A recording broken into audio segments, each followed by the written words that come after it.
so thank you for coming at this hour of the morning, and my, how do you say that, condolences for those who are not entirely here. So today I'm going to talk about the formation of the pattern of capitalism that's really has dominated the 20th century and seems to be coming to an end now. To attain that pattern of capitalism was not merely a matter of an industrial or a technological invention. It was a matter of achieving a structure of social relations that could actually sustain the tremendous productive output of 20th century industrial capitalism. And that's why the title of this session is Organization at the Bottom, because what we're going to see is that a state actually comes into being through the conjoined efforts of many people who are not operating at the level of the state, but are rather trying to secure for themselves and for those whom they care about the conditions of a possible existence in society. And to speak of organization at the bottom is first of all to speak of a grassroots assertion. However, that type of assertion, that type of organizing capacity, then becomes an intermediary layer between the people who are always essentially just what they are and the state. So really, if you talk about organization at the bottom, you talk about the formation of a new layer of the state, which is the layer that essentially corresponds to the needs of what's called social reproduction. The needs not of capital, but of people who live and breathe and give birth and get educated and become sick and become old and everything, the whole life cycle. So this organization at the bottom is in a way paradoxical term, because what it really means will be the emergence of some kind of a middle strata. In fact, what interests me the most in the case of the United States first and then throughout the world is the organization of different kinds of middle classes. Those middle classes which we are today. The people who have whose existence is unimaginable without these new elements of the social state, which were new back then but are hardly new right now. Now, of course, we're in this time when all of this is falling apart. So we're going to observe how crucial elements of the social structure and of the class structure that we inhabit now and that we see coming apart before our ideas were formed. And there'll be another big wrinkle in that when it comes to the 60s and the 70s. But let's start where the modern or the contemporary class structure starts to be formed, which is in the 1920s and 30s. So the notion of organization at the bottom, grassroots demands, and then this New Deal state, which will be a social state, a form of proto-social democracy. To do that, to understand it, you have to think back on the situation of industrial capitalism in what's known as the third Kondratiev wave, so the one that extends from more or less the mid-1890s to the 30s itself, and whose crash, of course, was 1929, which was based on large industrial conglomerates. I think they were called concerns here in Germany. They were called trusts in the United States. The big areas are, in fact, oil, chemicals, electricity, and steel. And you can see that in the list of the major, like what I call quasi-monopolies of continental scale.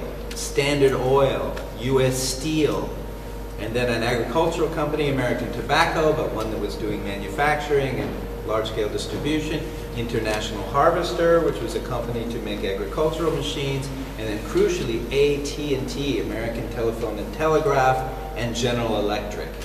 And these were the largest of these industrial trusts. Now, these were characteristic of the third Kondratiev. And that means that but all of these industries, well, the main ones, the oil and the electricity industries are flow industries. There's a continuous flow of production through the production process. It's not a mass manufacturing industry. And it does not require the reorganization of society the way that a mass manufacturing industry does. So the eruption of the auto industry into the social world really made a huge, huge difference in the way society is articulated for two reasons. First, because this industry employed so many people. And second, because it produced so many products. And this massive production of products is in itself a demand on society. How to sell them, how can people have the money to buy them, and how can they be used. To get there also required a whole new type of worker, a new type of human being, in fact. There were, as everyone probably knows, there were the application of scientific study to the very body of the worker to determine what is the most efficient gesture for picking something up, how fast can that be done, how many times can you expect a person to do that during an hour, how fast should the production line go, and obviously you can see what it's like. And this creates an experience that is the classic experience of the factory, but pushed to a level which, interestingly enough, Marx foresaw very clearly way back in the 1860s, and he writes this. He says, once adopted into the production process of capital, the means of labor, or the tool, what used to be the tool that a person operated themselves, the means of labor passes through different metamorphoses whose culmination is the machine, or rather, an automatic system of machinery set in motion by an automaton, a moving power that moves itself. This automaton consisting of numerous mechanical and intellectual organs, so that the workers themselves are cast merely as its conscious linkages. That's a description of the way that the worker in a factory is overcome by the organization of work and becomes merely a part of a larger machine, so that the person is subsumed by the vast machine which is the factory. And in that sense, you have the classic experience of 20th century alienation. The experience of, it was very difficult for people to work in these factories. I mean, half the people quit after the first day. Ford had to do a tremendous amount of work to get people to work in the factories. And so to manage the stress of rationalization and the increase in speed, Henry Ford doubled the wage to the $5 day to attract people, reduced the standard work day by an hour, from 9 hours to 8 hours, but that allowed to have 3 8-hour shifts, the modern 3/8, the full-on production regime. And what's more, he instituted a sociology department in the factory itself to school the workers, to teach them English, to teach them hygiene, to teach them to manage their money, with this idea that someday they would be able maybe to buy a car, buy the very car they were producing, to teach them to be sober, to teach them to get along with their wives and children. And he said, we want to make men in this factory as well as automobiles. So this is why later in the post-war period, people will talk of a Fordist society. It wasn't the case in the 1920s, that's for sure. Ford was a visionary in the 1920s, somebody who was immensely popular in the United States. But he wasn't able to set the pattern of society. For that, it would require going through that whole thing I spoke about yesterday, the regulation crisis of the 1920s. the crisis in the order of society and then the resolution of that crisis. So that's basically what we'll talk about now. So by the mid-1920s, the basic progress in the organization at the top, the organization of corporate production, had been achieved, and it looked like this. It looked like General Motors and the corporation DuPont, which is a huge chemical corporation, classic third Kondratiev. DuPont invented nylon.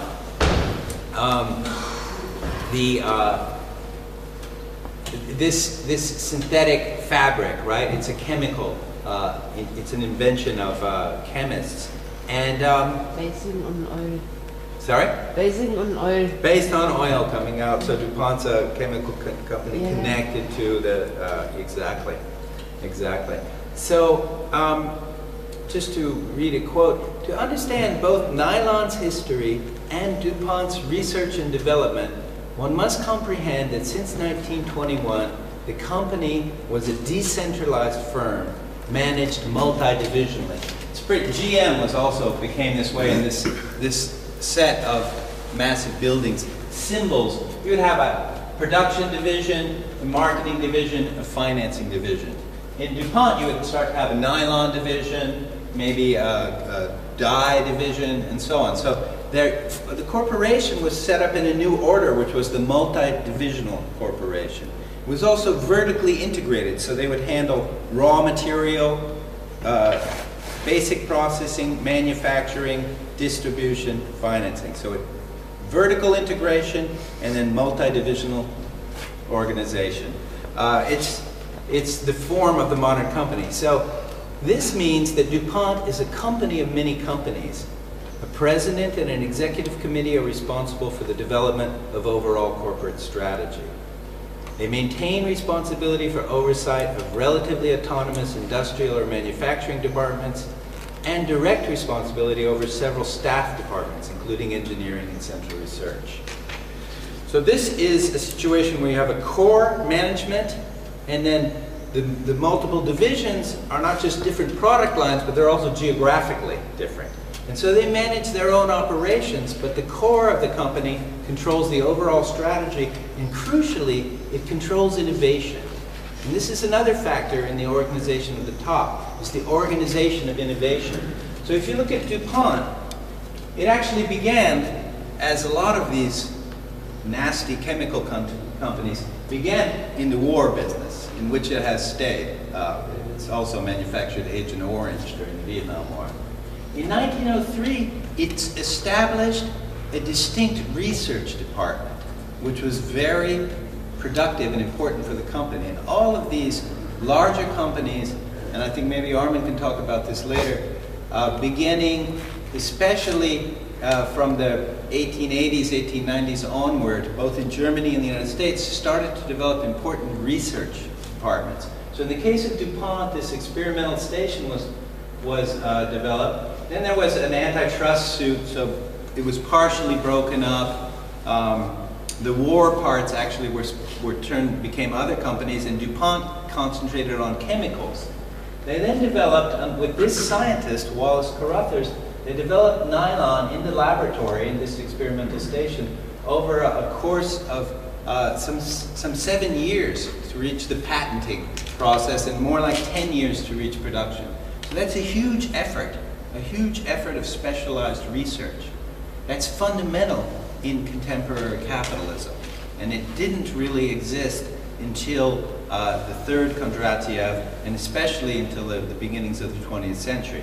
And of course, nylon ended up being an important synthetic material also for war. It was used for parachutes, so as a replacement for silk, which was formerly used. So now General Motors, which is pictured here, is a car company, right? So it was founded in 1908 near Detroit in Flint. By 1919, it had a credit department. This is a fundamental thing for contemporary capitalism also. How do you sell the things? How can people buy them? Well, they buy them because the very company that's trying to sell the car offers the consumer credit for buying the car. Now in 1920, which was a year of a strong recession after the First World War, DuPont basically acquired a controlling share in GM, and a guy named the actual Mr. DuPont, Pierre DuPont, became president of GM. And under his presidency, General Motors was reorganized by someone who's very famous in the history of American manufacturing, who is Alfred P. Sloan. And essentially what Sloan brought in is this model of the the decentralized multi-divisional corporation. So you have this decentralized operations, but the coordinated control. Now Sloan brought in a lot of other things also, because Sloan invented, you know, Henry Ford is famous for saying that the customer can buy a car in any color they want as long as it's black. Well, Sloan invented the whole thing of a new model every year, a whole range of different attributes for the model of car, different colors, different stylings, and so on. Publicity campaigns, I mean, a whole thing of appealing to the individual consumer and appealing to the different status levels of the consumer, so that the consumer can feel that by buying the product, they're going to go up one notch, they're going to rise higher in the status hierarchy. They had all that in the 1920s. They had all these complex forms of organization, of research-driven production, of mass manufacturing, of sociological control over the workforce to ensure that the manufacturing was smooth, and then these incredible marketing and finance schemes. They had all that, and what happened in 1929 was that it all became useless. There was, I mean, this picture was captured by, what's her name, Margaret Bourke White, you know. It just, they still had this, you know, there were still rich people in the 30s like now. I mean, it's exactly like now. There were incredibly rich people and then people standing in the bread lines, you know, because they couldn't sell the stuff. This is the overaccumulation crisis. This is the inability to do something with all that production, because society is not organized to absorb the production. Society isn't even organized, as we're about to see, to survive the production process and to survive the damages that that process produces. So you end up with a situation which in many parts of Europe and in North America is repeating itself now, which is kind of impressive. It doesn't look quite the same, but it isn't that different either. We have in every American city food banks everywhere. You go into any metro in an American city and you will see signs asking you to donate to a food bank because people don't have enough to eat. So this was analyzed by someone who I consider to be a great socialist thinker, who's Karl Polanyi. And he wrote a book called The Great Transformation, which describes the way that liberal capitalism, or the capitalism that's based on the idea that the market regulates itself. He described the way that this self-regulating market acted to destroy the social, not just the social order, but the very tissue of society. Let's say the very body and flesh and the very natural environment and institutional environment of the societies, which began to regulate themselves according to the precise, what we're seeing as the laws of the market. And the whole book, The Great Transformation, is about that. It's about the transformation which this concept of the self-regulating market caused in the way that society is ordered. And so Polanyi, describing this transformation, says this. He says, for a century, the dynamics of modern society was governed by a double movement. The market expanded continuously, but this movement was met by a counter-movement, checking the expansion in definite or particular directions. Vital though such a counter-movement, a protective movement, a movement of trying to defend society against the damage of the market, vital though such a counter-movement was for the protection of society, in the last analysis, it was incompatible with the self-regulation of the market and thus with the market system itself. That system developed in leaps and bounds, It engulfed space and time, and by creating bank money, it produced a dynamic hitherto unknown. By the time it reached its maximum extent, around 1914, every part of the globe, all its inhabitants, and yet unborn generations, physical persons as well as huge fictitious bodies called corporations, were comprised in it. A new way of life spread over the planet with a claim to universality unparalleled since the age when Christianity started out on its career. Only this time, the movement was on a purely material level. The double movement, or in other words, the expansion of market society and then the attempt to contain and stabilize that society so that it wouldn't destroy itself. The double movement can be personified as the action of two organizing principles in society, each of them setting itself specific institutional aims, having the support of definite social forces and using its own distinctive methods.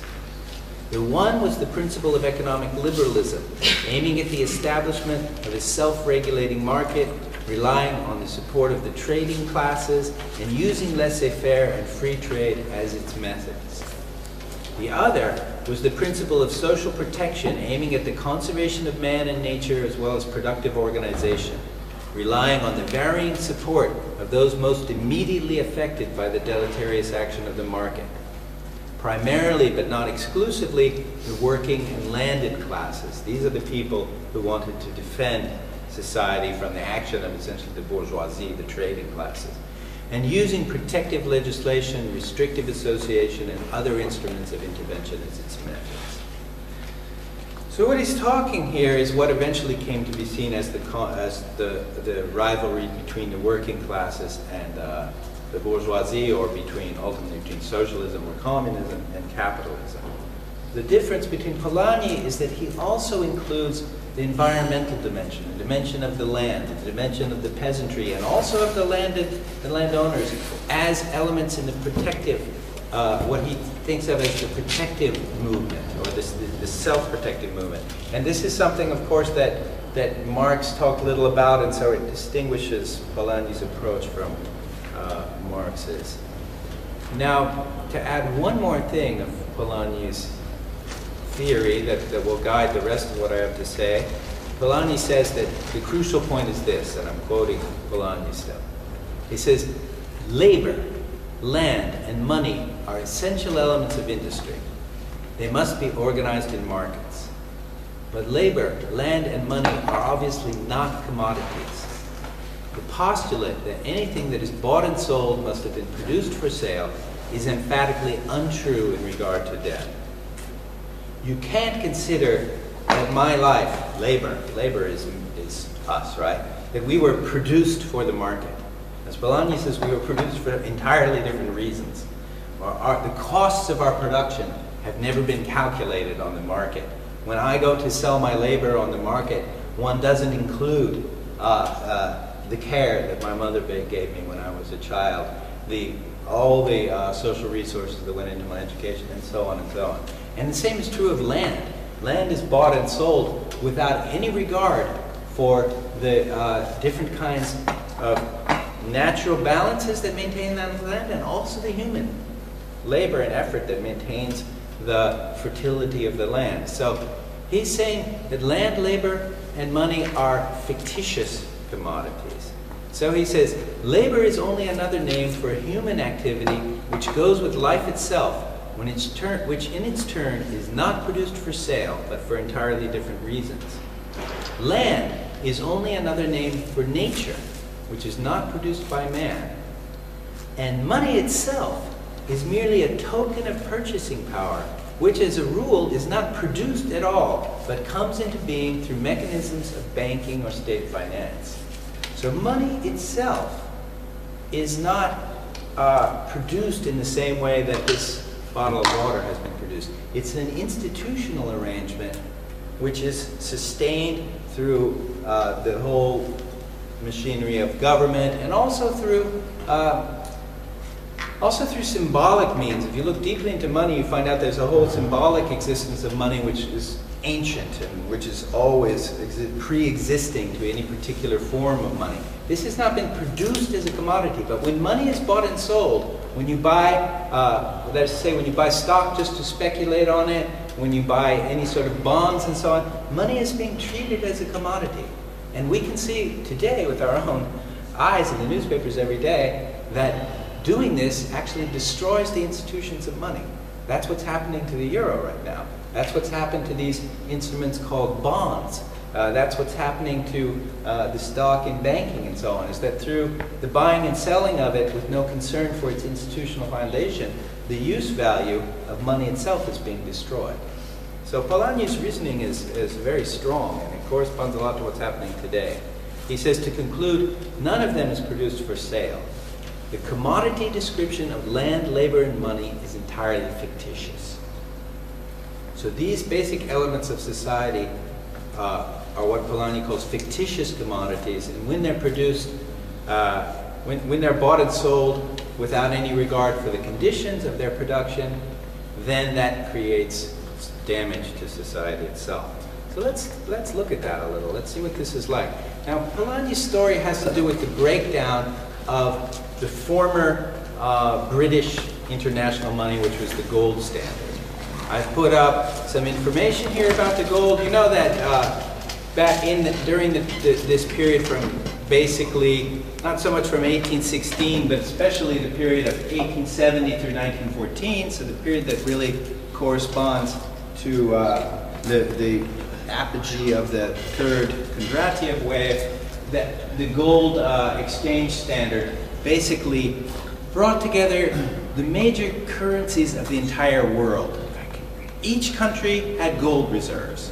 The amount of paper money they could emit was limited by the gold reserves that they had.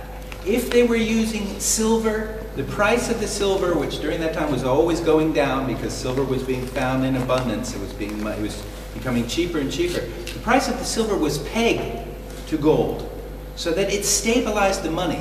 What did this do? It allowed people to trade all across the world. So it allowed the free trading system to develop on a massive scale. This is what Polanyi is talking about. Without without a stabilization of prices, you cannot deal in all across the globe if you are trying to produce, buy, sell, and so on. This is what the British gold standard achieved. And, you know, to do that required, for instance, having all this gold in the vaults in the Bank of England. And then when countries would start to, you know, get out of line, they would have to transfer some of their gold to other countries. And the way they did that is all the important countries kept gold in the basement of the Bank of England, as they did also increasingly in the basement of the Federal Reserve Bank in New York. And so rather than shipping the gold across the ocean, they would merely move it from one vault to the other. And the amazing thing is they still do this today, but it's has nowhere near the importance that it did. This is still done, I know for a fact, in the Federal Reserve Bank in New York. I'm not sure whether it's still done in England or not. That gold standard came apart during the First World War, and it was so important to world trade that great efforts were made to put it back together again in the 1920s. And so from the 1925 to 1931, there was a reinstatement of the gold standard. But the crisis of 1929 broke this attempt to reestablish a single world currency. And so you had, you know, obviously the Wall Street panic of 1929 and the collapse of the Creditanstalt Bank in 1931, which really turned the financial crisis of the United States into a global depression, leading to the emergence of rival blocs. Could you talk a little bit about what happened in the immediate aftermath of the First World War in terms of the relationship with gold? I mean, obviously here in Germany this is a very important question because of hyperinflation in 23-24, which is profoundly related also to this, to this process. Totally, yeah. Well, what happened is the gold standard broke down. And this is the essence of what Polanyi's self-protective movement is about, right? When you have a situation of generalized war, there's no way to maintain international trade. So you have to organize the country, each country has to organize itself on an emergency basis, considered an exceptional basis at first. That organization means that the paper money or the silver money that circulates in the country is no longer going to be connected to a system of trade balances where everything equals out with Britain, with America, with France, and so on. A country like Germany is going to manage its own economy, first of all, for the needs of war, or for the needs of self-defense. Now that happened in the First World War, was very large, and that happened to all the most advanced countries who were dominating the international stage. And it set the conditions for what would happen in the 1930s, of course. This was like the first experience of that.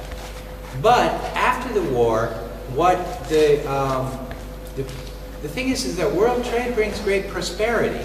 So countries such as the United States, Great Britain, France, and many others wanted to reestablish the gold standard.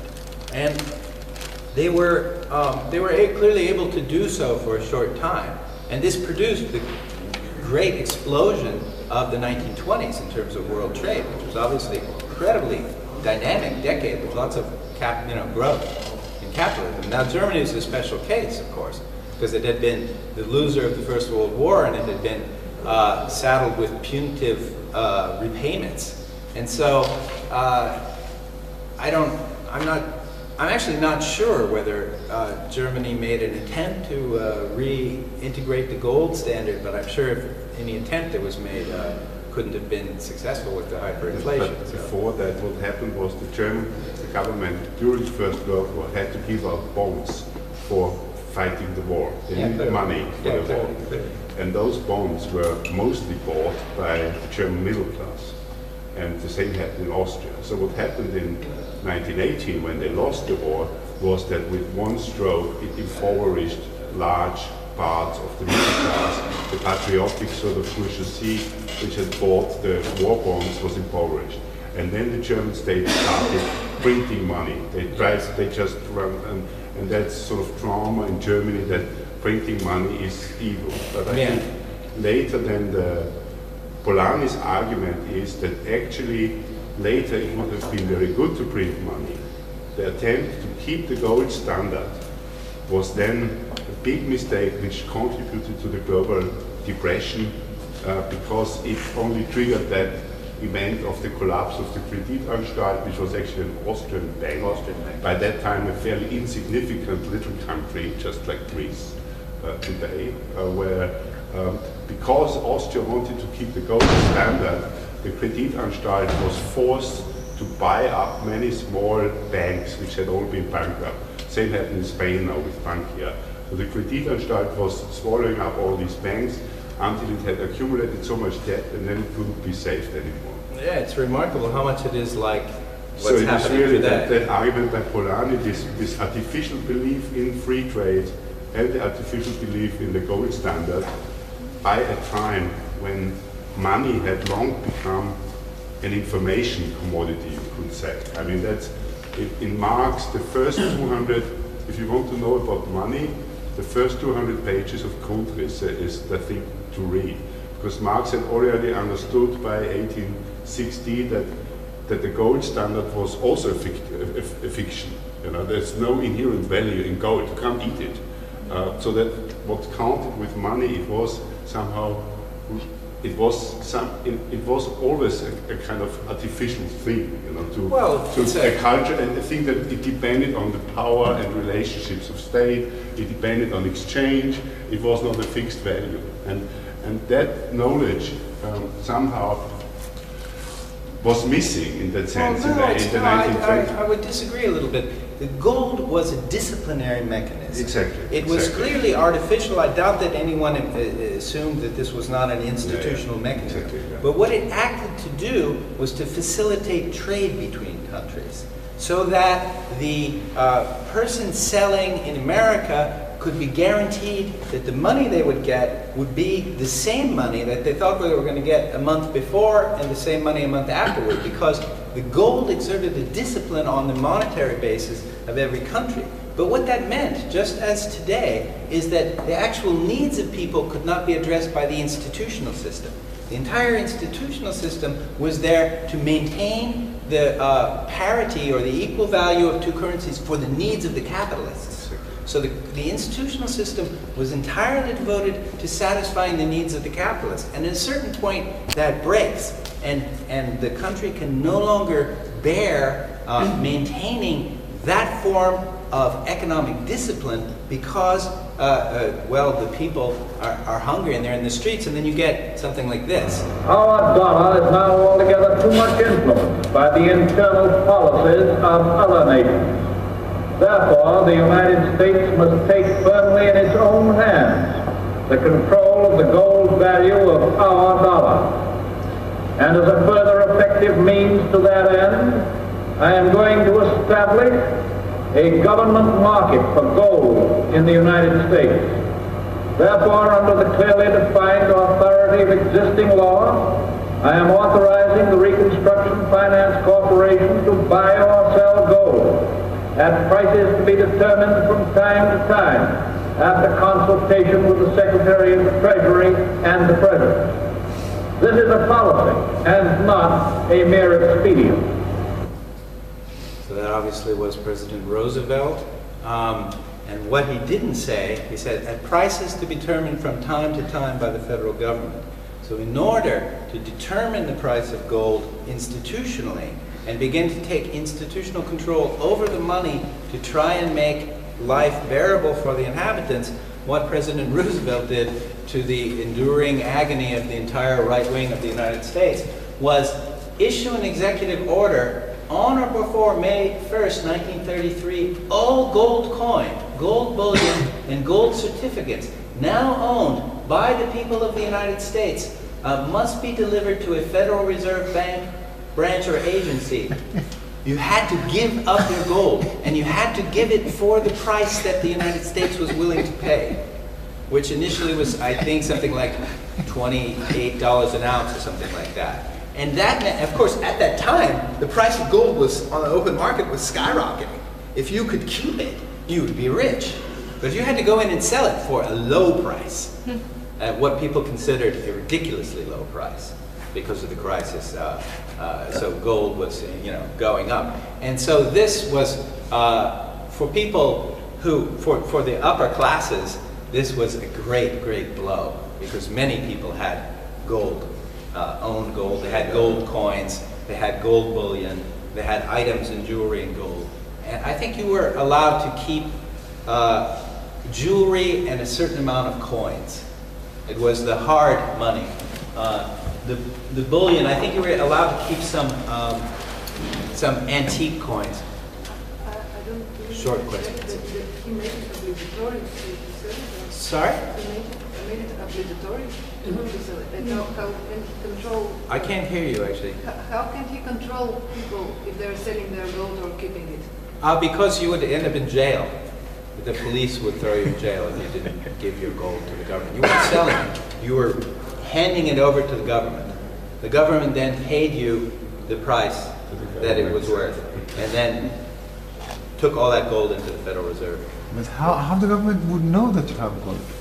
The thing is that if they found out, you would suffer, I believe, jail or, the details are in here. Here we are. Criminal penalties for violation of executive order, $10,000 fine, or 10 years imprisonment, or both. Of course, they might not know. But if they found out, what if your neighbors? Okay, let's make that a demand now. Huh? Yeah, exactly. Now, if we actually, maybe we should try and hold the questions for the end because it's not so long. But I'm afraid that what do you think? Yeah. What should we do? Please continue. Maybe Okay, so it would be better. Yeah, I think it might be better. But try to remember the questions. And if you have a simple, clarifying question, okay. But if it's longer, so Polanyi said this about that. He said the 1920s saw the prestige of economic liberalism at its height. Hundreds of millions of people had been afflicted by the scourge of inflation. This is Germany. Whole social classes, whole nations had been expropriated, all to maintain the gold standard in economic liberalism. Stabilization of currencies became the focal point in the political thought of peoples and governments. The restoration of the gold standard became the supreme aim of all organized effort in the economic field. The repayment of foreign loans and the return to stable currencies were recognized as the touchstones of rationality in politics, and no private suffering, no infringement of sovereignty was deemed too great a sacrifice for the recovery of monetary integrity.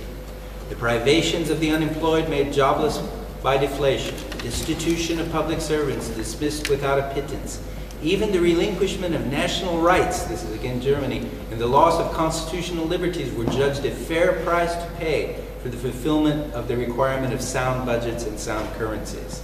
This was the idea of the 1920s, which Polanyi thinks was madness. The 1930s lived to see the absolutes of the 1920s called into question. After several years during which currencies were practically restored and budgets balanced, the two most powerful countries, Great Britain and the United States, found themselves in difficulties and dismissed the gold standard and started out on the management of their currencies. That means the political management of the currencies. International debts were repudiated wholesale, and the tenets of economic liberalism were disregarded by the wealthiest and most respectable. By the middle of the 30s, France and some other states still adhering to gold were actually forced off the standard by the treasuries of Great Britain and the United States, formerly jealous guardians of the liberal period. So, I've begun with the breakdown of money, the destruction of money when it's treated as a commodity, and the move towards what are called fiat currencies, or currencies that are managed institutionally by governments and central banks. Now, let's think about the ecological crisis of the 1930s. I don't actually know anything about this in Europe, but I know a fair bit about it in the United States. What you see there, that cloud of dust, is a man-made creation. It arises from the treatment of land as a commodity for agricultural industry. People moved to the southern states of the United States, particularly Oklahoma, and began a kind of intensive farming that the land could not bear. They moved there in large numbers. They stripped the prairies of the grass. They began plowing the fields. The whole region dried up. Years of drought ensued, and then you had these vast dust storms, particularly in the years of 1934 and 1936, which drove 2.5 million people out of that area and made them into refugees. So the federal government had to establish drought relief and soil conservation services. Among other things, they actually planted 220 million trees around that area to try and contain the ecological catastrophe of what was called the Great Dust Bowl. And this figure of the migrant was a very common figure. For instance, in California, people arrived like that, or hitchhiking, or whatever.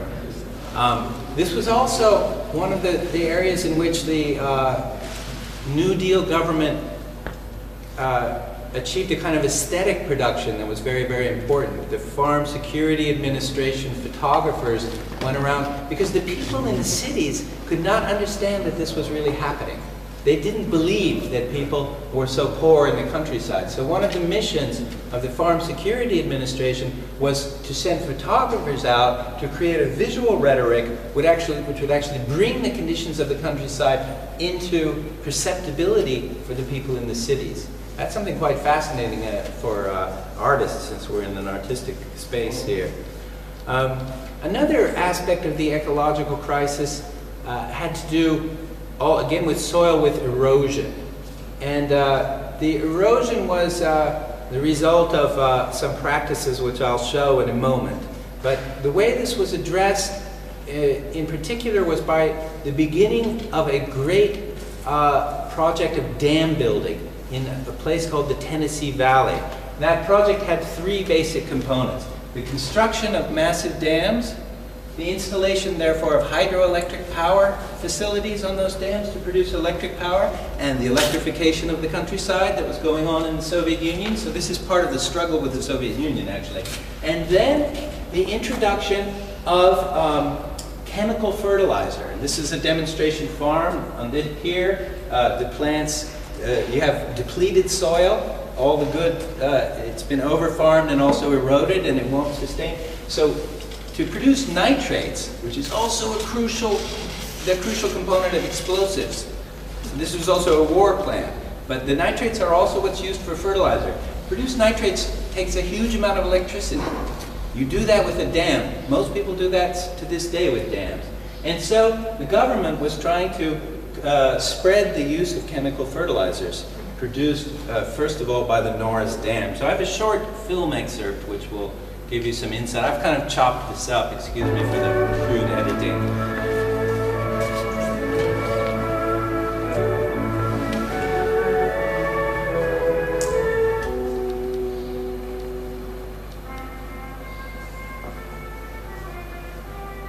This is a gigantic program in 1930s America.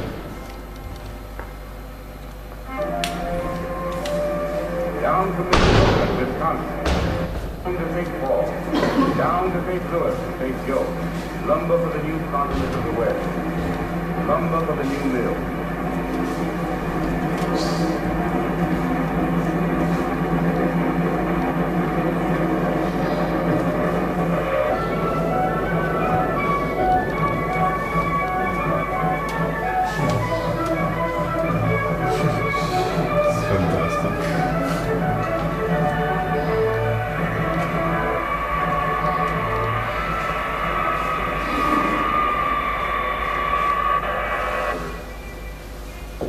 Cut the top off Minnesota and sent it down the river.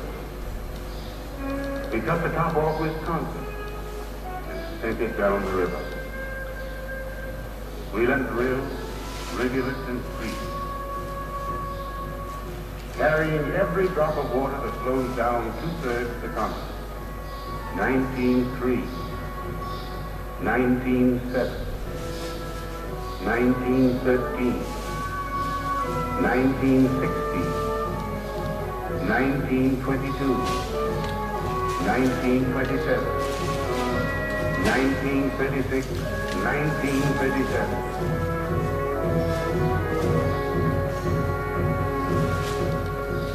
Down from Pennsylvania to Ohio, Kentucky and West Virginia, Missouri and Illinois. Down from North Carolina and Tennessee. Down the Judith, the Grand, the Osage, and the Platte. The Rock, the Salt, the Black in Minnesota. Down the Monongahela, the Allegheny, Kanawha, and Muskingum. The Miami, down the Arkansas, 1,000 miles to Texas. Down to the Mississippi.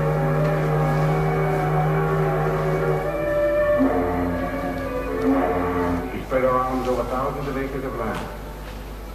And she left farms ruined, stocks drowned, houses torn.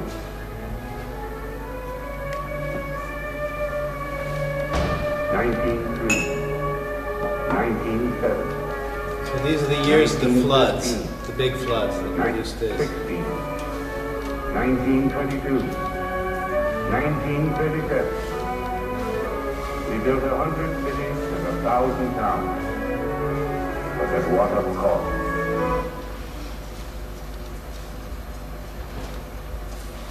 There is no such thing as an ideal river in nature.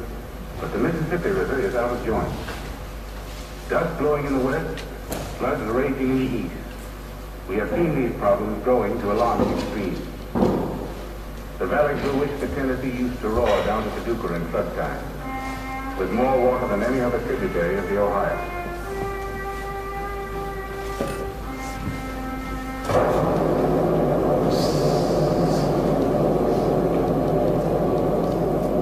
This is the 1930s, you know.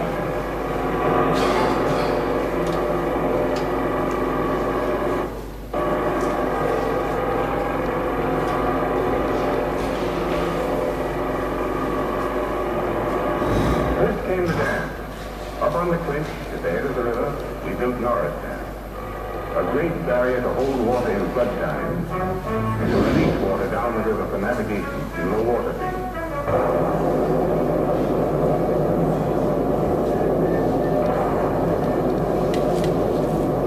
Next came Wheeler, then Guntersville, and Pickwick and Chickamauga. A series of great barriers that eventually will transform the old Tennessee into a lake of freshwater pools.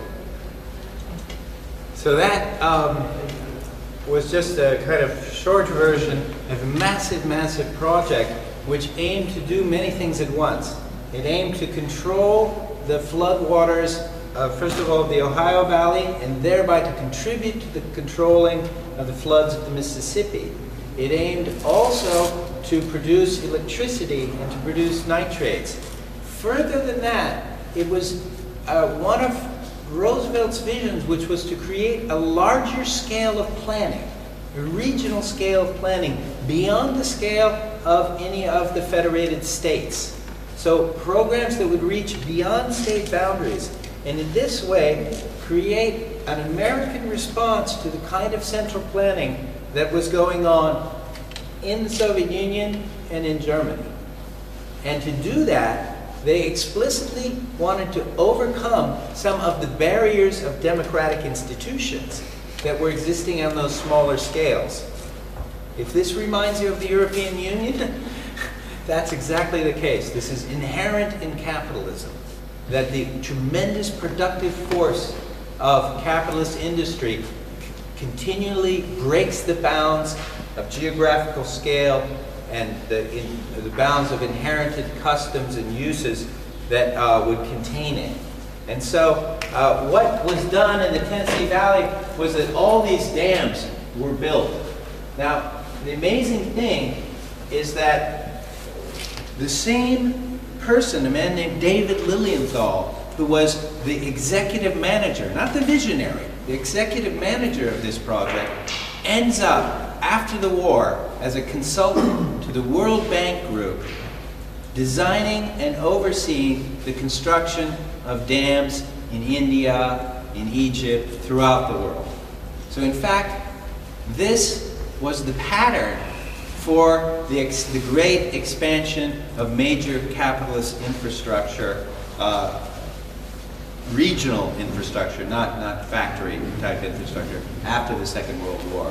The kind of mega investment projects in electrification that were funded by the World Bank.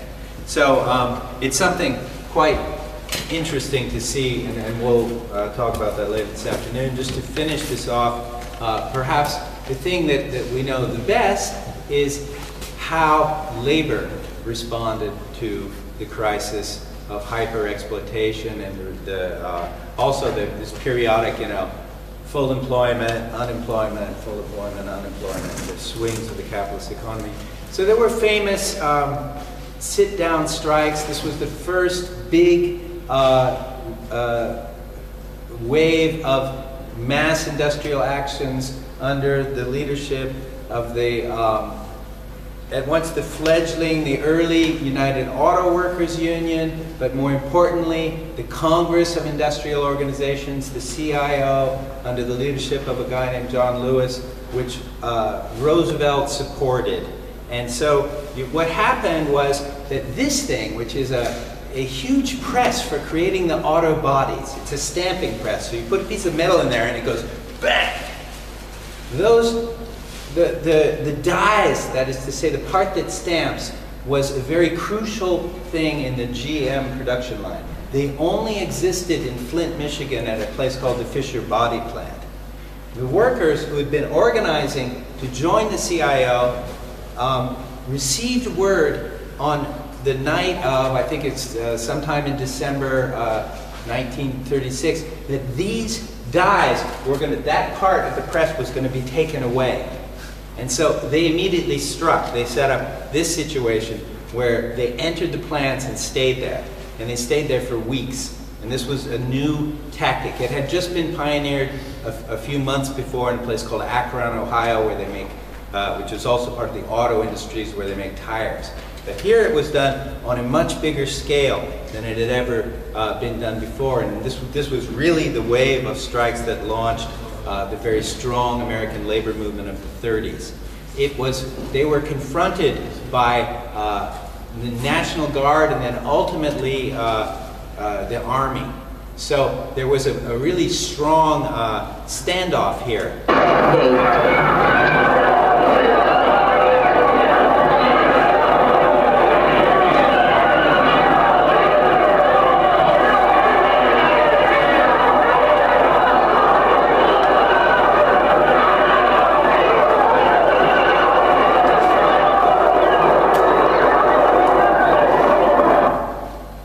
exactly like it still looks today, you know, it's amazing. So the people were sitting down in the plants, and solidarity organizations had come from all around, other cities even in the Midwestern area, to support this strike. And also the wives of the workers and so on also were participating in these solidarity brigades.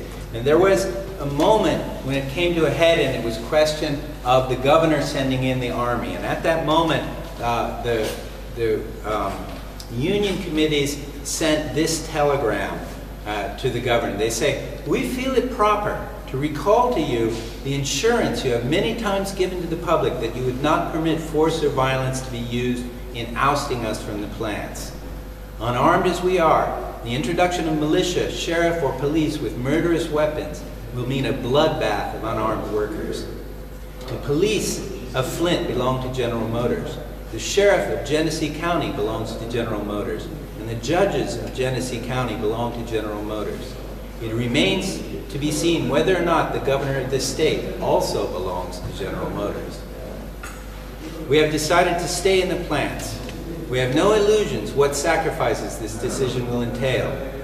We fully expect that if violent efforts are used to put us out, many of us will be killed. We take this method to make it known to our wives, our children, and to the people of the state and country that if this result follows from the attempts to eject us, you are the one who must be held responsible for our death." So this was like the culminating moment, February 3rd, I think that's a mistake. I think that should be 1937, sorry. And what happened was Roosevelt intervened. So this was crucial for this notion of organization at the bottom. You had to have workers who were willing to strike. You had to have a layer of a new institutional layer, which is the union layer, and that institutional layer had to be capable of finding an ally in the federal government to overcome the aspects of the local government which were actually allied with the owners. So there you can see the pattern of organization at the bottom. You could also see it in rural reform. You could also see it in the ways that reform was carried on in the conditions of housing and hygiene in the cities. In every case, people emerged as intermediaries between the inhabitants and the workers and the federal government, which was trying to constitute a new way of governing the country. And so this is what is meant by the notion of organization at the bottom.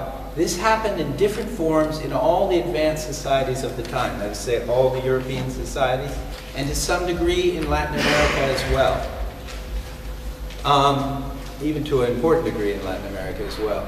So I think that would be interesting to discuss at greater length, I think.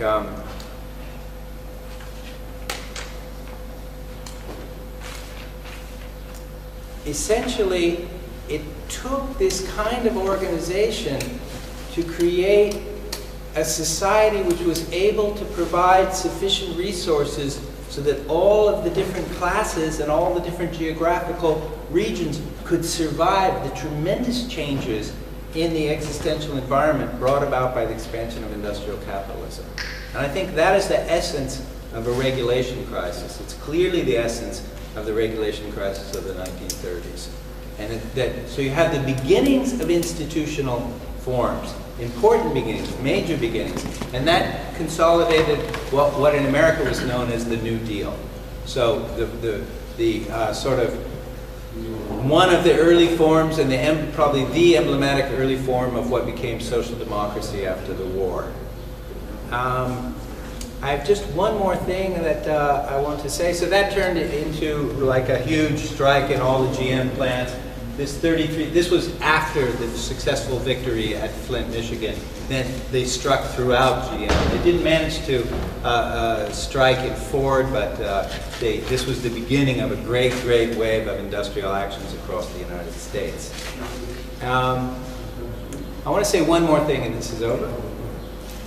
This guy was an American sociologist, Thorstein Veblen. Crazy guy, really interesting one. Sort of a wild man, brilliant stylist, loner, dissident, radical, all those things. In 1920, the year of a strong recession, he got angry, actually in 1919, wrote a series of articles which he then published as this book, The Engineers and the Price System. What he was trying to say was that the engineers cooperate, the price system exploits. The engineers should try and overthrow the price system, get rid, essentially, of capitalism, and set up a situation where cooperation would contribute to the expansion of industry and aid everyone. Veblen's ideas in the 1920s received a fair amount of attention, but then the prosperity of the later 1920s completely wiped them out. People forgot Veblen died a few months before the Wall Street crash. He didn't live to see all of his theories vindicated. However, people did not forget what he had to say, and one of the amazing bits of popular culture I discovered in looking at the 1930s was this. A group called the Technocrats, who believed in the power of cooperation if it could overcome the control of the price system. So they said, do you want 30 million out of work in 1933 or $20,000 a year income for every family? Which one? So the question is technology going to destroy people or save them? That's really the question that's being asked. And of course it looks exactly like what you would see today. Yeah, they show how obsolescence, you have a perfectly good locomotive and then it's replaced by a much bigger one. More and more factory hands are thrown out of work because of machines and so on. So they're explaining that, you know, we could overcome the price system. We could enjoy a much better life if we could just get rid of the dollar and actually distribute the amount of energy in the world, the erg. Other people are working on this, like Claire today. These sort of ideas are still around. People are still believing. Fortunately, there's even a place for women in technocracy. Fantastic thing, obviously. I mean, what else could it be? And you have, so you have a whole, you had popular publications on this. There were attempts to get people into government. Of course, some of these engineers were influential in the federal government at the time. Look at that, a rule of scientists.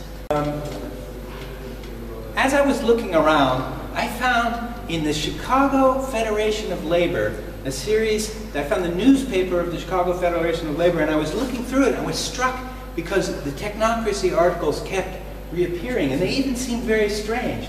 A headline that says, "Era of Plenty for Labor," and then a second line that says, "Market for man hours grows less," in other words, unemployment, as technological displacement grows greater. So you have like a total contradiction. And this was the contradiction that people felt. They could see that science and technology were expanding and improving, but at the same time conditions were getting worse. Again, it sounds so familiar today. The interesting thing is that when you actually this was a very long article in this newspaper, and at a certain point, the leader of the Technocrats, a guy named Howard Scott, I believe is his name, said this, which I think is quite indicative of what was going to happen to the United States from 1938 onward. He said, "We technocrats do not run candidates. We believe in organizing the intelligent people along functional lines. We're not democratic in our methods. We're looking for those who can take orders or give orders or both. We are looking for functionally competent people in all lines, people who can contribute effectively toward a continuation of the orderly operation of our equipment when the present price system comes to the end of our road. This is our country, isn't it? Well, let's organize it." The fact is that the price system did come to the end of the road. And the end of the road, again, as in World War II, in World War I, was the end of the road that leads to war, when the capitalist market system doesn't work anymore. And so, actually, although technocracy was a utopia in the 30s, it achieved its present form during the Second World War, when capitalism began to be organized entirely politically. And when it was a question of people taking orders or giving orders or both. So the engineers, which for a time had a kind of communist vision during the 1930s, became integrated into the state organized, orchestrated production process that I'll talk about this afternoon. That's it for this morning, and now we can actually discuss. Sorry to be so long.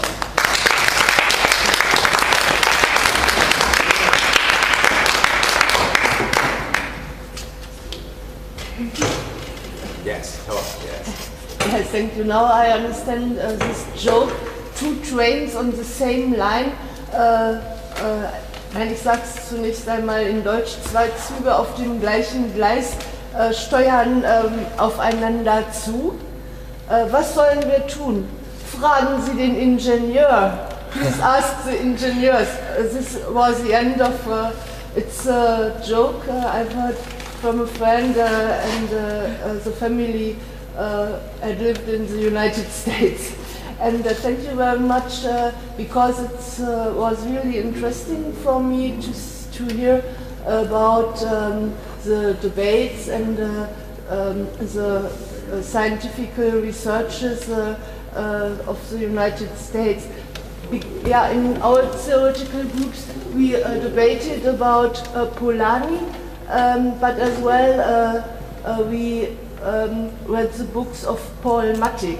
And now, because you cited Marx, the Grundrisse, yes, I feel, or I see this method of Marx is not understood by you, because his science was political, a critique of political economy, and all economical scientists looked towards the Soviet Union and the uprise of economy when they had the crisis. Stalin made in Russia there was a development of economy, and this was the reason of the New Deal. And as well, if you know the books of John Maynard Keynes, he started also build up science for a new state model for economy, you know. Of course, I will talk about that in the next session. I could not ignore such things. Yes, but I wanted to talk before Keynes coming on. I wanted to indicate some of the problems that grew up in the United States, which would become the central capitalist country in the preceding period. Then we will see, because the 1930s were the years of crisis, when things were in flux. The order that Keynes wanted to, the vision that Keynes had and the way that the United States absorbed that vision through FDR, it only really began to work from 1938 onward, when the crisis was over. So that's exactly where my presentation ends right now. And in the afternoon we will begin from 1938 onward to address the concerns that you're talking about.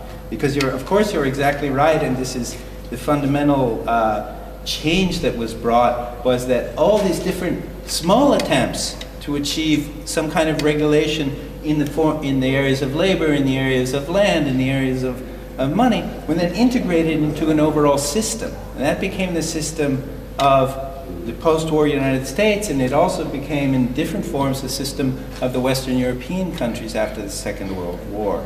So that's what I want to talk about in the afternoon. However, Armin, who's also part of this, you may have some remarks you'd like to make after.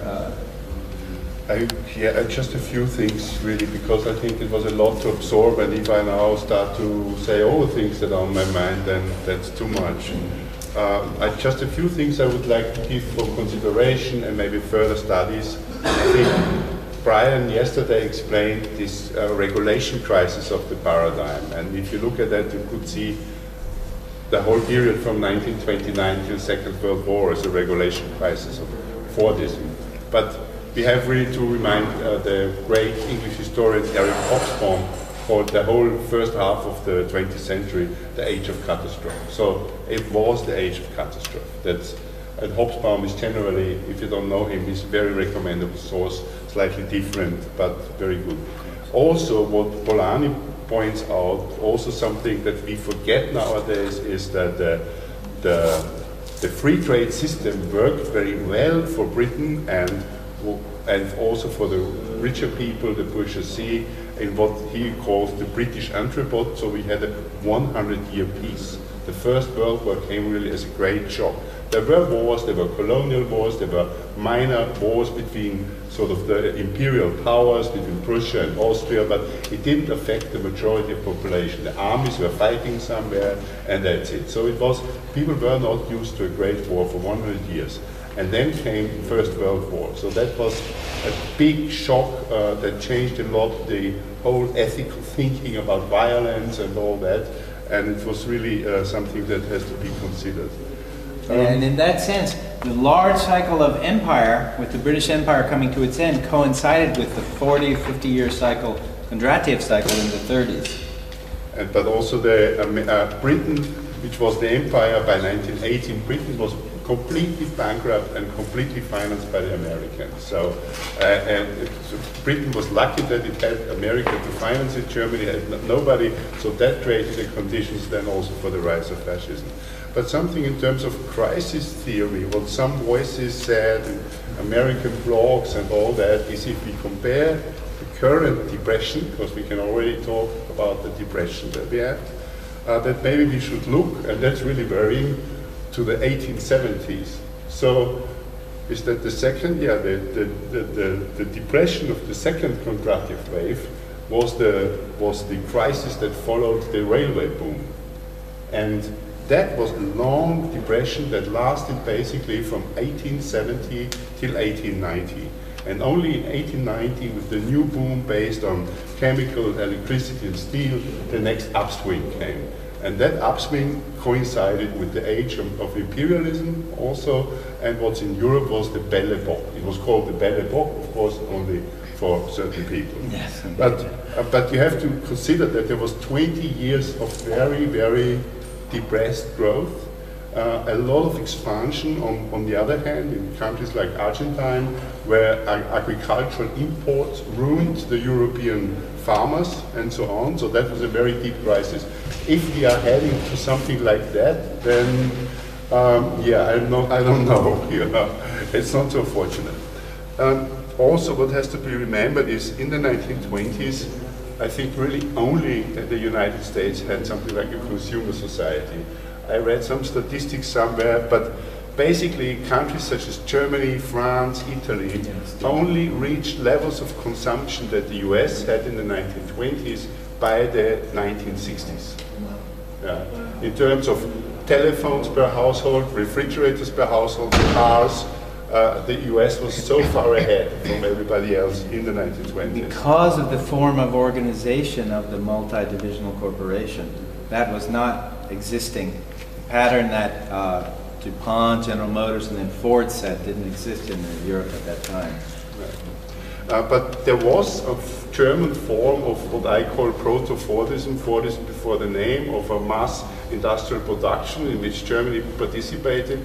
And to try to translate that a little bit, I have not read enough of it, but the author to read up on that is Max Weber, of course, and Max Weber's work on, in German, Rationalisierung, rationalization. So this form, what Brian talked about, the new corporate form with divisions and all that, that's something that was analyzed by Max Weber after studying it in the United States. And that's really basic, because this form of rationalization is still what we have as a layer of organizational managerial thinking in German society now. And we still use the same term. Rationalisierung has this positive ring to some, and for others they know they will lose their jobs. And also there were sort of bourgeois right-wing liberals in a certain way. They were liberals in terms of free market economy, but they were also inventor entrepreneurs like Rathenau, and who worked in the chemical industry, was one of the German inventor entrepreneurs in chemical industry that started in the 1860s, 1870s, and there they made big inventions in Germany, such as synthetic dye for coloring clothes and nitrate, and Germany was really powering ahead by the late 19th century. And that was interesting in terms of the innovation system, because the British were very jealous. Germany and the United States were the only countries where science and technology was systematically used for industrial innovation. And they were the first to do that, and now everybody is doing it, and they were powering ahead. And then there was this disaster of the First World War, and then there were some people in Germany who understood, and that's something systemic, and I think it will become important later in Brian's presentation, is because you didn't have that before. You need to understand that was new. If you have a company, an industry, which with very few people can have a huge output, 1,000 times more output in textiles, in nitrate, Düngemittel, and so on. Yeah? What does that mean for the society? Where before you needed hundreds of thousands of people to make that cloth, to make the chemical, to dye, to do all that, to work with horse manure, to bring the manure to the fields, and suddenly you have the IG Farben, and you push it, and you have only 10 workers who push button, and they have the same output of 100,000 people. What does that mean? And there was somebody like Rathenau who thought in terms, he was not a socialist at all, but he thought we have to find a way of keeping the people in the money. We need a form of a welfare state in capitalist terms to avoid social unrest, to avoid trouble. So the German interwar period, I think, is still very little understood in terms of lost potentials that it had. If there had been some sort of successful combination of a liberal democracy with keeping people in enough work, fascism could have been avoided. And there were other people, like Rathenau was important. There was the Austrian economist Rudolf Hilferding, who wrote a very important work on finance capital. He was German Minister of Finance for a brief period in the 1920s, and he failed because under his reign he had hyperinflation. And he tried to stabilize the currency and couldn't. And that contributed all to the breakdown of the Weimar Republic. And maybe some people here are interested in carrying that research further, because it would be very good for us to have different viewpoints, not just the American version, which Brian has delivered very well, but to develop those other perspectives. And just one last thing, another aspect. There are some intellectuals such as Arno Roth and Marcel van der Linden and Detlef Hartmann. They are German workerists, German autonomous Marxists, but of the generation about 70 years old. And they have this workerist analysis, and they have, especially Arno Roth, he has worked on fascism as a type of Fordism underarms. So all the things that Brian mentioned, Taylorization, the Nazis loved that, and they enforced it with military precision. So they had tens of thousands by 1934-95, very quickly. First they arrested all the leftist organizers, and then they had these people doing Taylorism in the industry, like taking the time you need to do that. They had like 10,000 Zeitnehmer in the factories and so on. So in a way that was a militarization of labor, but the idea was within, you could also say, some sort of Fordist framework. And another version of that was, of course, Stalinist Russia. And there it was maybe because of Western propaganda, there is always this equalization of Stalinism with fascism, which I think is really wrong, because there you had a lot of volunteer efforts. You had the Stalinist shop workers, like people who went in and they worked 24-hour shifts, and then they slept 4 hours, and then they made another 24-hour shift because they wanted to build socialism. So I think there's this famous formula, communism equals the Soviets plus electrification. Yeah, and this is super important because that is really what both the German state and the American state were rivaling with. They had to find formulas that would not be the same as the formulas of industrial development in the Soviet Union and also of social insurance in the Soviet Union, but they had to find those formulas. Otherwise, there was strong communist parties in both states that were trying to, of course, take over and make install a form of communism. So this was a major part of the dynamics, political and governmental dynamics of the 1930s, was this rivalry driven, as you pointed out, driven by the early breakthrough of the Soviet Union beginning in 1917. And that's exactly, we'll indeed talk about exactly that at the very start of the next session. But of course, Lenin and Stalin were great fans of Henry Ford. And of Taylor. And the first Russian truck and car factories were built by Ford. So they just asked Ford to build the factories for them. And they also copied the Tennessee Valley project. There are Apollo contracts. Yeah. Okay. I just want to ask one thing about the slide you show about the democracy on the march. It was also about this electricity project. It was about that. Yes, that's the Tennessee Valley Authority project. So which involved the creation of dams for flood control, for the production of electricity, and the production of used electricity to produce nitrates for the soil, or fertilizer. So yeah, that's called the Tennessee Valley Authority project. And the book that was written by David Lilienthal is called Democracy on the March. It was very similar to the kind of the Lenin slogan that the probabilities becomes the Soviets plus electrification. And there they had a whole grassroots, the rhetoric was about grassroots democracy. And so they tried to involve all the people in a sort of with a kind of pseudo involvement. This was a rhetoric which actually turned into the involvement of interest groups in each local area. So it was a way of co-opting the interest groups while using a kind of popular democracy rhetoric. And again, this has to do with this. I really see it as a form of rivalry with the Soviet policies, not so much with fascism, directly with the Soviet.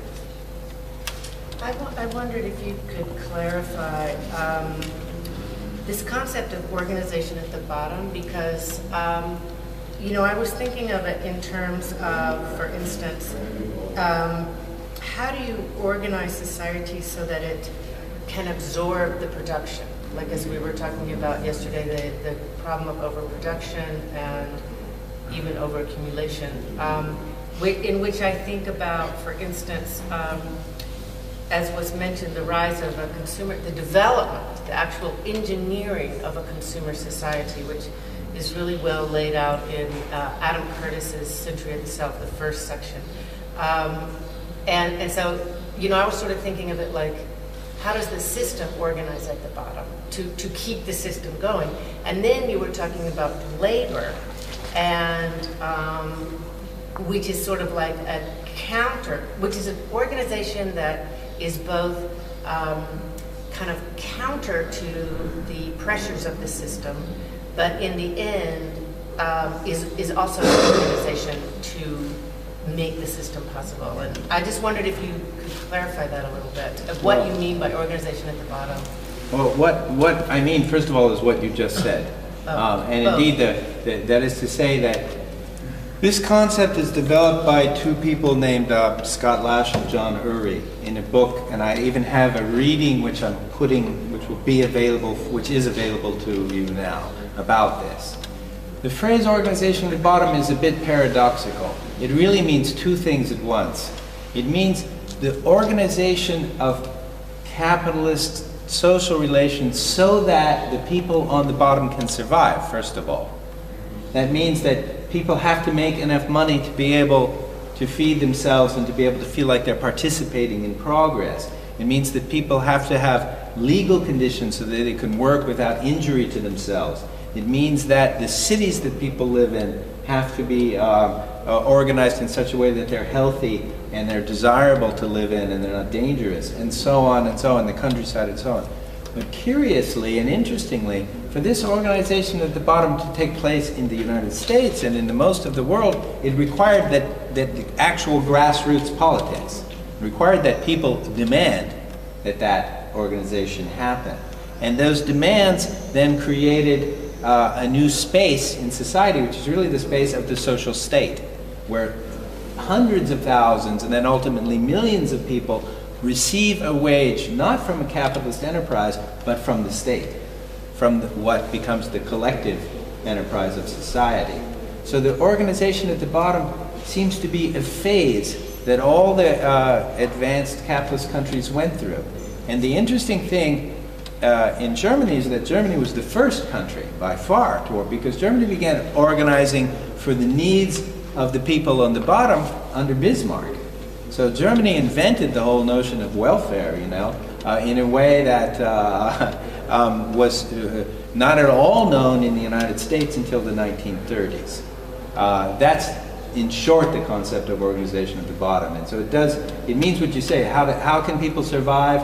How can society be reorganized so that the people the workers, people earning low income can survive? It designates that process, which is political and which can be impelled by someone like Ford or even someone like Keynes. That is, they can come from the top. But in most countries, it only worked when there was actually an upsurge from the grassroots. It took that politically to curb the capitalists and to get them to accept some limitation on their power. It also took the capitalists seeing that the excess of their power was destroying them. They could no longer sell their goods on the market. So the capitalists had to go through the major crisis before they would accept this organization at the bottom. They believed that by organizing themselves they would. And this is what you can see now. I mean, clearly we would need a phase of organization at the bottom again. Okay, yourself? Yeah. We have to see the dialectic between class struggles of the working class. You can see this in the reaction of Bismarck. He was afraid about the revolution in Germany because of the French Revolution, Parisian Commune, and therefore he constituted laws, social laws, but on the other hand, he oppressed and suppressed the social democrats, you know. And what we forget also to see, the revolution in 1917 and 1819 in Germany, and the social democrats smashed it, and so a lot of communists were killed. And so Russia stood alone without, it was constituted also as a world revolution, because the communists theoretically know that it's not possible to build up a communist state in only one country. But because this revolution failed, so Russia stood alone. And also, we have to know that this revolution affected and influenced also the bourgeois worldwide, and so we have to see that Henry Ford financed the NSDAP, the German fascists. Yeah? Yes, we have to see this, yeah. And we should not forget it. Mm-hmm. Yeah, it's good. It's a very good point. I agree. I just want to pick up again, going further on the organization from the bottom thing, because looking at the period of the 30s, the thing that I find striking in terms of the regulatory response to this period of breakdown is that, sure, on the one hand, you have a period of pressure from below, of increasingly organized and intense class struggle, and pressure from labor and so on. But at the same time, you need to have at least a segment of the elites who are willing to take on the idea of the long-term viability of the system. And it's interesting to see, you know, the way that Roosevelt himself and the New Deal administration was demonized by a significant section of the capitalist elites who appeared to be kamikaze in their approach, that, you know, even though it was clear that the system was breaking down, they're not interested in intervening in order to stabilize the system. and also in the in the Soviet Union as well, the rhetoric of 5-year plans and so on. There's always it seemed like in this time there was a section of elites worldwide that were very much committed to long-term thinking in a way that seems conspicuously absent today. Well, I think that the phrase organization at the bottom is shorthand for a complex of social relations that includes really 3 layers: the bottom, or those who are workers and peasants; the middle spectrum, which are the reformers, which are technologists, educators, urban planners, people concerned with health and welfare of the population, and then the enlightened elites, or essentially enlightened capitalists. And one mustn't neglect the importance of the middle range, because for those elites to become enlightened, they actually need the influence of career functionaries or bureaucrats who who are able to impart a certain form of education to the elites and offer them a larger vision. But you also clearly have, the thing about capitalism is that it's very bad. What are called individual capitals basically seek their own interest. And so they rival with each other to gain a differential profit. They want to gain more profit than the other one. And this leads to a failure of coordination. And the failure of coordination has systemic effects. That's what happened in the Great Depression. So at a certain point, like what's happening now, after 5 or 10 years of the failure to turn a profit, even the capitalists realize that they need a larger coordination than they have. And to interrupt briefly, is that not what characterizes, in some sense, the neoliberal era, that the factions of capital increasingly speak with one voice and organize together with one voice in terms of the global coordination of policy regimes and the lack of visible struggle between manufacturing capital and finance capital, for example? Oh, I wouldn't agree at all. I think we're in a classic phase I think it's much more like the 1920s now. You have a big conflict between financial capitals and state organizations. A huge chaos, where each major bank is seeking its own profit. The cases of J.P. Morgan, Deutsche Bank, Societe Generale, it's clear that they're actually destroying the organization of the capitalist world system, and this has reached a point of conflict where it's not so much conflict as that by pursuing the interests for which a bank like J.P. Morgan has been founded ends up destroying the environment in which that profit-making interest can be realized. And yet, they will not accept any centralized administration of what they're doing. And every time that a central government, of which the only 3 ones that can really do anything are the Federal Reserve, the European Central Bank, and then the one that seems able to control is China. In the West, they refuse that control, and they invent a new form of financial manipulation to get around it. So I think we have a classic crisis here of coordination. I think, personally, what I think will happen in the European Union is that out of that crisis, what will emerge is a strengthened central bank in the European Union and forms of European, what they call fiscality or tax collection, and the ability to emit bonds and all that, because it will be necessary for the rationalization that Armin was talking about. And this is, this has been happening already, right? It's been happening progressively throughout the crisis, and each time that it threatens to fall apart, as it's threatening again, then there's another incremental step made by the state. The great drama is, will the proto-European state succeed in doing that, or will the capitalist rivalry actually just break apart the European system for the sole goal of realizing individual profit for each separate capital, of which are not only European capitals, they're also Asian capitals, North American capitals. They're coming from all across the world, Singapore, India even.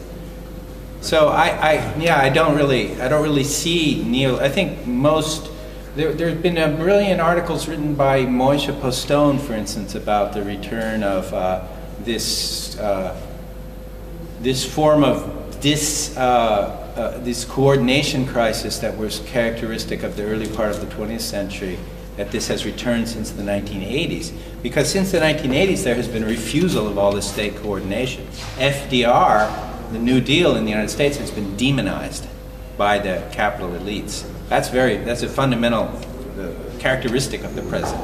I mean, in the United States, all the New Deal institutions are now being completely taken apart, and to the very end. You know, it's actually, I find it scary, as a matter of fact. So, but you might have other points of view you want to add to that, or you might disagree. I'll digest it. Just to support what you say, I think that in England is the prime example where they sacrificed manufacturing for the benefits of the financial sector. And this government, although it's so very right-wing and neoliberal, they wish to reconstruct some level of manufacturing, but they don't know how. Because it's gone.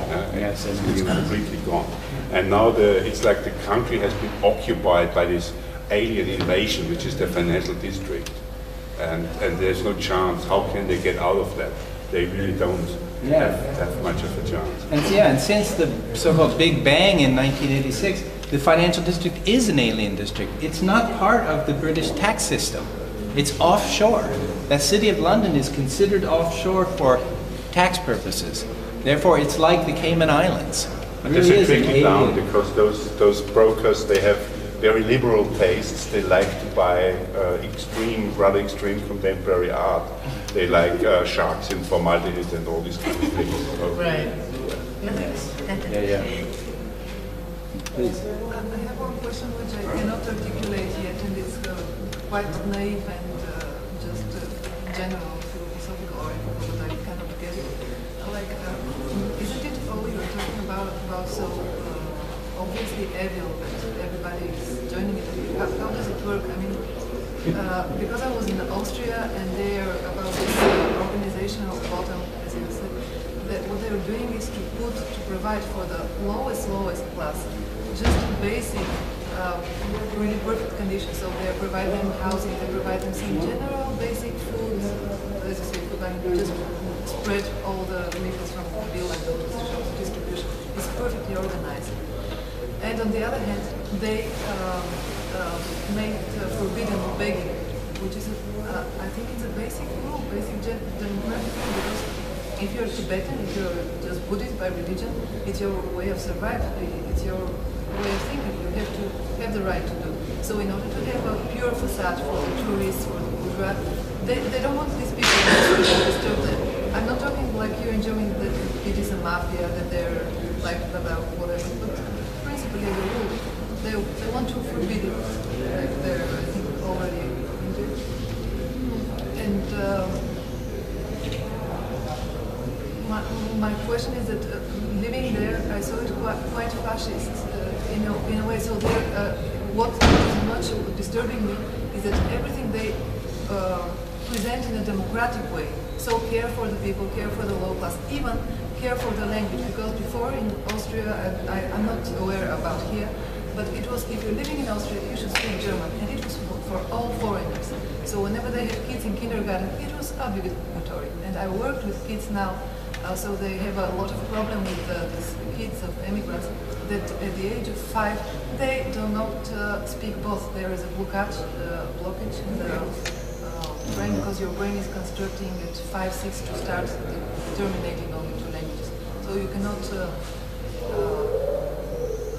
there's a process that they do not speak either their mother language anymore, nor can start with German and go to school. So they're not already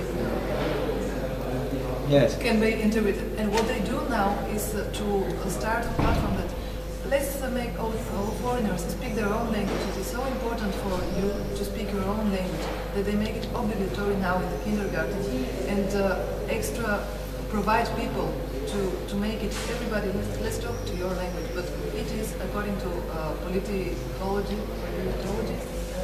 we talk with later, it is the way that you already segregate these people so that they never talk German language as good as Germans, so it is as Austrian people in the case that I observed. So they are forever quite clearly segregated for power positions and all this. Yeah. No, what you're talking about is indeed the consequences of an organization of society that runs deep and extends throughout all the social classes. I'm not trying to say this is always a good thing. I'm trying to say that this is a historical process that primarily emerged out of this crisis of the 1930s and in the forms that we know it now. And so there are quite repressive aspects of that. I mean, fascism itself was a form of social organization that responded to the crisis of the 1930s. And you could, so the very model we have of the most repressive form of society is this self-protective response to the crisis. That is, can go in the worst directions possible.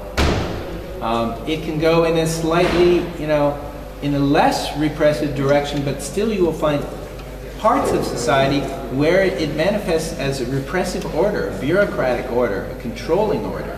And crucially, the self-protective mode of society tends to set up borders around the country and control, passage over the borders, because the way to control an economy requires that you can establish a limit to what is inside and what is outside. So this is one of the contradictions of democracy itself, that you want to be able to determine the conditions under which your society is going to operate. But to do so requires repressing. First of all, establishing this control and then repressing certain elements of society that either refuse the control or are deemed by the majority to be bad for the control, and so on and so on. So the self-protective urge is not just a good thing. It is part of the dynamic of capitalist society, which is threatened by its own expansion, but then is also threatened by the attempt to contain that expansion. Society is a complicated thing. Okay, so my pretty naive question is, since you're dealing with this material, is there any even utopian way to put things work in a human way, like, because it is totally suiciding what you're talking about, like how you're putting it, it's like clearly suicide. Is there any human, like, kind of natural way? I mean, I don't believe in a utopian solution. I believe that there are much better ways to organize society and worse ways, I think you can only continually work on that. I mean, I think that we have generally a failure to consider these problems now. People think that it's just what we need is freedom. But freedom also has problems. Polanyi at the end of his book talks about freedom in a complex society. This is a society where freedom also has consequences, because the freedom of, particularly the freedom of those who are powerful, can have great consequences on the others, but also the freedom of those who are less powerful. So the question is the balance of freedom and responsibility. And this is the very essence, I think, of the democratic self-government of society. And for that, I don't believe that you have simply a utopian formula. You can have an ideal where freedom and responsibility are in perfect balance. That means that every time there's a suffering in society, that society is able to take the time to consider what is the cause of this suffering and to try out experimentally ways of addressing the suffering. Okay, but what you are talking about, or at least the way you are talking about, is like quite peaceful and like kind of debate that could continue like decades and hundreds of years ahead. Yes. And we don't have this time because we are already running with one-third of the Earth. Yes. Yes, I agree. Yeah. Commodities over. We are running. We are over. Like we are consuming the Earth as much as it needs for a year and a half. We are consuming it in half or 1 year. Yes. So it's not working. It is going to be a catastrophe. Really, there is too much urge, I think, to to talk in this way. I mean, well, I'm not sure, because the notion that we must go fast is the very notion that leads to the installation of authoritarian governments. So what I think is that we must free up more time for this. That means that it's not possible to change society by the action of a single group acting very fast, except in an authoritarian way. There's a catastrophe. Sure. Yes, you see what I mean? So if this kind of circle and Occupy movement could expand and expand and expand, because what is Occupy after all? Occupy is about stopping, it's about occupying a place, and it's about opening up a conversation. And the conversation is an urgent conversation. It's because there are major problems. I mean, in the United States, most of the people that came to participate strongly in the Occupy movement, it's either because they're jobless or because they're suffering other immediate harms, you know. That is what caused the movement to erupt. I believe it's the same in Greece and in Spain and in Egypt. So it is urgent. You're absolutely right. That's my question, because all these kind of pretty practical and non-efficient, because even being now here in these institutions, it is double. So on one hand, Occupy has occupied Kabul, but on the other hand, you're invited here by the government. So it's another, again, way of this change, that putting things under control, like buying them, like kind of really, you know. And my point is also about the Occupy movement and its action. So I don't pretty get it about all these pretty, how do you say, case studies that they are doing against, and they're protesting, while there is still the war in Iran, and there are still people here getting killed just to get oil. And I mean, for me, a radical would be just to stop driving cars, just to stop buying the petrol, just to block the system, because this is the way that you're officially invited here, but you come by plane, you come by car, so you're agreeing with all these methods for which people are not getting killed. Yes, I agree with you. So for me, this is the Holocaust. This is what we do now when we have internet, and we are aware of all this, and we let it happen. This is a problem for me. Of course, it's a problem because for me. We should Yeah. really somehow react radically. If we don't want to accept it, then don't accept it. But what is the way not to accept it in today if you refuse to drive a car? Yeah, no, you must tell us. No, I mean, this would be radical if we join it together, because if you do it alone, then you're really a suicider. But if we join it together, then it can block the system. Who speaks next? Alan, maybe, and then, if you don't mind, he hasn't spoken first. So just a quick point with regard to this question about conflict between, for example, banks and states and this kind of question. I think that, I think it was 13 years ago that ATTAC was set up here in Europe by the people from the London Committee. And I think that a lot of people would have been surprised at the time if you had told them that in 2012, one of the main platforms of Sarkozy's election campaign was for the implementation of a form of token tax. I think it's a perfect example that illustrates actually precisely the nature of these type of tensions. I kind of wanted though to ask, to pose another question, which is that in terms of, this is a very interesting framework or whatever, in terms of looking at the similarities between fascism, Soviet Union, British capitalism in terms of the regulation problem. But it does also, I do find it also kind of problematic because it is, if you like, thinking like a state.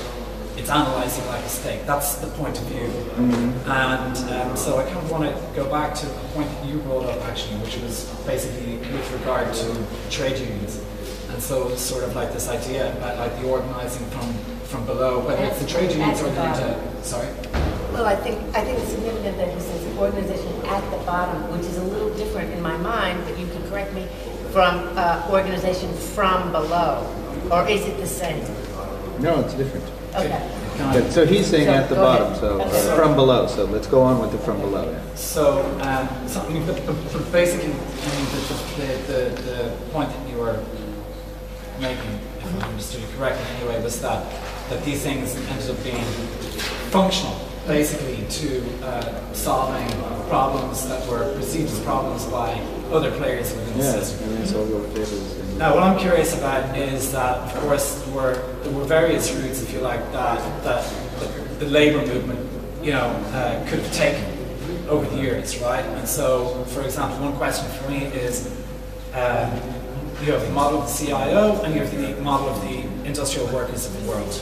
And so the demands around, sort of free labour, industrial democracy, these kind of things. You have a welfare state, and then you add the history of societies for mutual aid, the kind of proto-forms of welfareism, but which were, if you like, in some way self-managed, or which responded, if you like, to other criteria. And so I'm interested really as to the road that wasn't travelled, if you like, and thinking about the reason why, for example, things like mutualist societies, the building up of actually labour's own institutions really that followed their own, not just institutions, but their own logic, a sort of an institutionalised form of logic that could proceed along the path. Cooperatives, industrial democracy. I mean, some of this remains whatever today in terms of ideas around the labour managed firm and stuff like that. But it feels to me like that really an awful lot of this has been lost. And so I guess just to bring it then back around whatever to your point. I mean, I have to say that I really fundamentally disagree with this idea about, for example, not using cars, not using planes. Not because I love cars, I don't even have a car. However, I really object though to this kind of like way of thinking about political action, which is about like sort of internalizing some sort of like moral responsibility. Whereas I don't think the questions are moral. I think the questions are entirely strategic and tactical. And at the level of what makes this subtype of moral action so useless is that we live in a period where even the type of organisation at the bottom of the CIO or of the welfare state is being so heavily disaggregated. I think that really Occupy, in a way, has. I think that it's been so important because it's a sort of reflection of how great a desert has been created, particularly in North America and in Europe. And what it is like basically it's the year zero of kind of organisation. We've got to it's like, take another example, maybe like one of the ones where the country in which there was an attempt to pursue a different form of logic in terms of labour movement most strongly was probably Spain, right? And the Spanish Civil War is the manner in which that is defeated. But the CNT and the FAI, the anarchist organisations which are at the root of that in Spain, it took them 40 years to build the type of organisation that had the capacity to be able to defeat a military coup in June 1936. And 40 years of organising, not just at the level of factories, organising at the level of popular education, organising at the level of popular health. Really building struggles in all spheres of society. And I think that, to go back to this speed question, because again, this is why I was thinking, you bring up the speed problem. And I think that, one of the great dangers, for example, at the moment is that, suddenly, there is this conversation that's taking place about, the structural problems. But I think a lot of people are under the illusion that there's going to be some sort of alternative, that there's an alternative way out of this, which is short term. I think that's a big, big error. That it's going to be a long process, and that it is also going to, I think, involve regathering a lot of these kind of those paths that weren't chosen in the past. It's about undoing the path dependency in a way in which we're in. And so, sorry, those are kind of that's kind of an incoherent comment, but no, it's extremely well said. If we are lucky, we will have depression, in my opinion. true depression, because only then will we have the time for paths not taken to reemerge again, as they seem to do in every crisis. Because crisis exactly slows things down. True economic depressions slow down the activity of the capitalists and of the capital state, and allow different, not just desires, but different forms of organization to emerge from, in a more democratic way and more from the bottom. In the past, those forms have always then been organized at the bottom. That is to say, the grassroots upsurge is then organized and have a real organization at the bottom. But what's interesting in the crisis is not the at the bottom, it's the from the bottom. It's the, because that's when we actually get to participate. That's when what's being done is not a logic of power, but rather a multiple and dialogical form of invention that can happen. I think that can only happen when capital is forced to slow down. The speed of capital, I do not believe, has ever been in the population's interests. Some people would disagree with that because they think that the production and the distribution of commodities is indeed in people's interest, and there's something to that. There's a use value to commodities.